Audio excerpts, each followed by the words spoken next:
देखो, पहले तो मैं मीडिया के साथियों का, उनके मन में बहुत सारे सवाल होंगे, पॉलिटिकल, सोशल, मेरे यहाँ आने का, जिस साथी से मैं मिलने गया था उसके बारे में जानने का।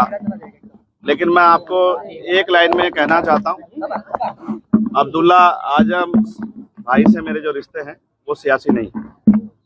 जब भी मैं किसी तकलीफ में रहा, आजम भाई का और इस पूरे परिवार का सहयोग मुझे हमेशा मिला है। और आज मैं उसी रिश्ते को और मजबूत करने और अपने छोटे भाई से मिलने यहाँ आया था, जानने की उनकी क्या हाल है।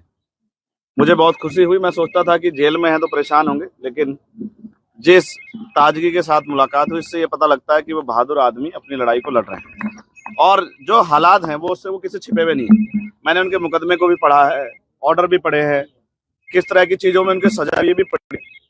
मैं बस ये कहना चाहता हूँ मीडिया को के माध्यम से, जिनको कहना चाहता हूँ उनको चला जाएगा। सड़क से लेके और संसद तक हम इस लड़ाई को लड़ेंगे। हम इस लड़ाई को अकेले नहीं छोड़ेंगे, उनको, उस पूरे परिवार को, हमारा परिवार। आज जिस तकलीफ में हम, इस बात का दुख है कि सत्ता में बैठे लोग सत्ता के अहंकार में उनका दमन कर रहे हैं और तमाम लोग इसका तमाशा देख रहे हैं। ये भी इतिहास में लिखा जाएगा कि जब एक परिवार को, जिसने लंबे समय सेवा की उत्तर प्रदेश की, कमजोरों की, मजलूमों की, आज अगर उसको जरूरत है तो सब लोग उनके इस दर्द में शामिल नहीं हो रहे। मुझे इस बात की तकलीफ है। और जिस तरह के फर्जी मुकदमे लगा के और तमाम चीजें, वादी कह रहा है कि मेरा कोई नुकसान नहीं हुआ है, सरकार कह रही है कि हमने कुछ खरीदा नहीं है, लेकिन फिर भी सजा सजा सजा, रोज नए मुकदमे, ये सब ये साबित करती हैं कि ये सरकार की देखरेख में हो रहा है। जब मौका मिलेगा, आगे ताकत बढ़ेगी, इन सारे फर्जी मुकदमों की जांच कराई जाएगी और फर्जी मुकदमे करने वाले उन अधिकारी कर्मचारियों का विशेष ख्याल रखा जाएगा जिन्होंने ये सब चीजें, इस अपराध को, ये गैर कानूनी है तो इलीगल है तो ये अपराध है, इस अपराध को खारिज करने में सरकार की मदद की।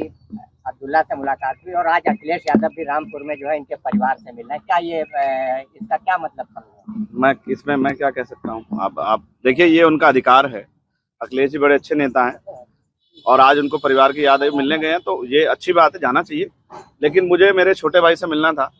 मैं पूर्व विधायक जी से नहीं मिला, मैं अपने छोटे भाई से मिलने आया था और मैं वचन दे कहता हूँ कि मैं परिवार के साथ खड़ा हूं। और मैं ये भी स्पष्ट कर देता हूँ आपको कि वो जुल्म के आगे टूटने वाला नहीं है, परिवार टूटेगा नहीं। मैंने उनकी वालिदा को देखा, पूर्व MP साहब को, क्या हालात थे उनके मैं जानता हूँ। लोग बताते थे कि उठ नहीं पाती थी, 2 लोग पकड़ के ले जाते थे बाथरूम, तब भी उन्होंने इतना जुल्म सहा, सिर्फ इसलिए कि आजम भाई की पत्नी है। अभी आपने कहा कि कुछ लोग साथ नहीं दे रहे हैं, किसकी तरफ इशारा था? नहीं, मेरा एडमिनिस्ट्रेशन और जो सिस्टम है उससे मैं वो कर रहा हूँ। आप अखिलेश जी की तरफ मत ले जाइए। मैं सिर्फ ये सिस्टम से सवाल खड़ा कर रहा हूँ कि जो सिस्टम है, न्यायपालिका पे हम भरोसा करते हैं, लेकिन अगर जज साहब कहें कि हम मजबूर हैं, हमारे ऊपर दबाव है, तो फिर न्याय कैसे मिलेगा? मुझे एक खतरा और है, ये मेरा पर्सनल है, मेरे बहादुर छोटे भाई ने मुझसे नहीं कहा। जिस तरह से पिछली कई घटनाएं हुई है, मैं उनकी जान की सलामती की प्रार्थना करता हूँ और मैं सरकार से कहता हूँ कि ठीक है, आपके विरोध, अंतर विरोध हो सकते हैं, वैचारिक विरोध हो सकते हैं, राजनीतिक विरोध हो सकते हैं, लेकिन मैं चेतावनी के तौर पर कहना चाहता हूं कि अगर कोई इस तरह का षड्यंत्र या साजिश करने की कोशिश की गई तो हम और हमारी पार्टी के लोग बिल्कुल चुप नहीं रहेंगे, ईंट से ईंट सरकार के बजा देंगे। ये चेतावनी में सरकार